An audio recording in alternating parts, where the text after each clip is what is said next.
Ireland's story is written all over its landscape, etched into the very soil beneath our feet. You can feel it when you walk the hills and the coastline. But some stories are quieter, hidden away in forgotten corners. These are the stories of the Cillíní. A cillín, you see, is a type of burial ground. The name itself, cillín, is the Irish for a little church or little graveyard. But these weren't the hallowed grounds you'd find beside a grand parish church. No, these were something else entirely. They were the final resting places for those who, for one reason or another, were denied burial in consecrated ground. They are places of immense sadness, yet also of profound human connection. Imagine Ireland centuries ago. Life was hard, and faith was the bedrock of society. The rules of the church were absolute, governing life from the cradle to the grave. To be buried in consecrated ground inside the walls of the churchyard was to be accepted by God and your community. It was the proper way to end your journey on this earth. To be denied that right was a terrible fate, a mark of being an outsider. And so, communities had to find other places for their lost loved ones. These places became the Cillíní, unofficial graveyards born out of necessity and a deep, quiet love for those who were cast out.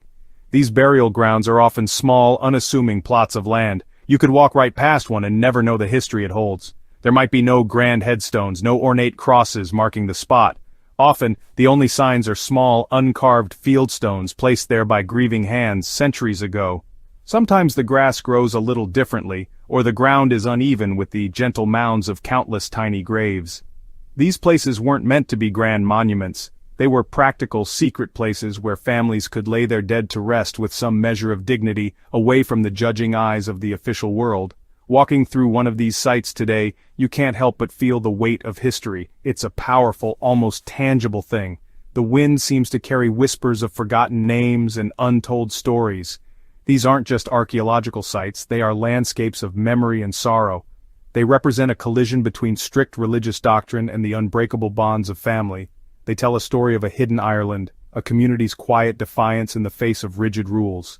They are a testament to the enduring human need to remember, to mark a life, no matter how small or how brief that life may have been. So, who were the souls laid to rest in these lonely plots of land? The most common, and perhaps the most heartbreaking, were the unbaptized infants. In the eyes of the church at the time, a child who died before being baptized couldn't enter heaven, and therefore couldn't be buried in the sacred ground of the churchyard. It's a desperately sad thought for any parent, then and now. These tiny babies, often born still or living for only a few hours, were seen as being in a state of limbo. Their families, heartbroken, would secretly carry their little ones to the Cillín, often under the cover of darkness, to give them a burial place.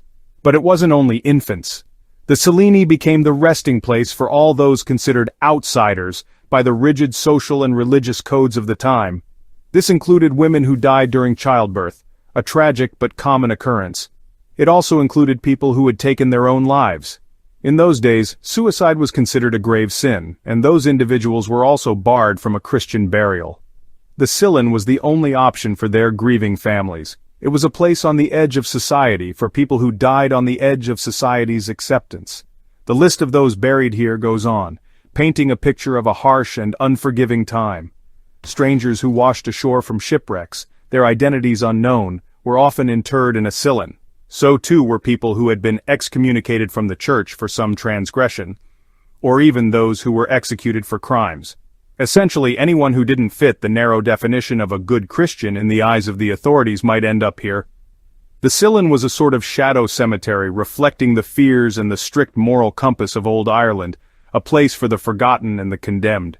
Thinking about this, you realize the Cillín wasn't just a graveyard, it was a social institution.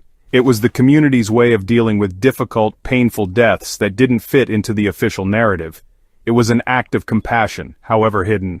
Fathers, brothers, and neighbors would dig these small graves, often using their own hands, to provide a final, quiet resting place. It shows that even when official rules were cruel, the bonds of family and community created their own rituals, their own sacred spaces, to honor their dead and to cope with their immense grief. These places go by many names, which tells you how widespread they once were across the whole of Ireland.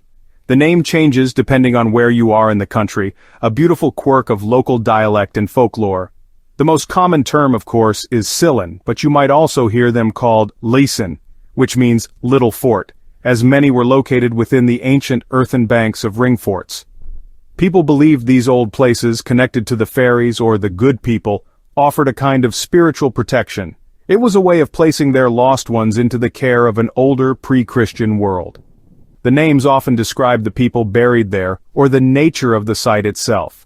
In some parts of the country, they are simply called children's burial grounds. In other areas, you might hear the term caldragh or caldragh. Another name you might come across is killeens or kyle, which are just English-sounding versions of the original Irish. Sometimes the name is even more direct, like Railg na Leamh, which is Irish for the graveyard of the children, or Railg na Mbaíta, meaning the graveyard of the drowned. Each name is a small clue, a piece of a much larger historical puzzle scattered across the island. So, where would you find one? Well, they are almost always on the margins, on the fringes of the landscape. They are deliberately set apart from the main community hubs. You'll find them on windswept hillsides near the coastline where the land meets the sea, or on boggy, unproductive ground that wasn't used for farming. As I mentioned, ancient sites were very popular locations. Old ring forts, ruined medieval churches, and even prehistoric megalithic tombs were chosen. There was a sense that these places were already sacred in their own way, just not in the official Christian sense. They were liminal spaces, existing on the boundary between worlds.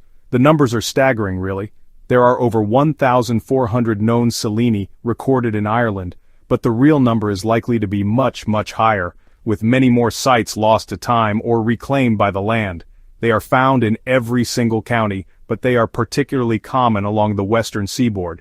Counties like Galway, Mayo, Kerry, and Cork have hundreds of them. This is probably because the land there was poorer and the old traditions and beliefs held on for longer. It's a powerful reminder of how common this practice was, a hidden but essential part of Irish life for centuries. Today these Cillíní are incredibly important. They are more than just sad stories, they are a vital link to our past. They give a voice to the voiceless, to the thousands of people who were written out of the official history books. The official records, the parish registers, the grand headstones in the main churchyards, they only tell one side of the story. The Cillíní tell the other side. They tell the story of the poor, the marginalized, and the heartbroken. They tell the story of everyday people and their struggles with faith, loss, and the harsh realities of life in centuries gone by. For archaeologists and historians, these sites are a treasure trove of information. By carefully excavating and studying these burial grounds, we can learn so much. We can learn about infant mortality rates, about health and disease, and about the burial customs of ordinary people. The simple act of placing a quartz pebble or a seashell in a baby's grave tells us about the beliefs and the love of the parents. These small, humble details bring us closer to the people who lived and died in this land long before us. They make history personal, turning statistics into human stories of love and loss. But their significance goes beyond the academic. These are places of deep cultural and emotional resonance for us Irish. They remind us of a time when life was very different, and they challenge us to think about how we treat the marginalized in our own society today.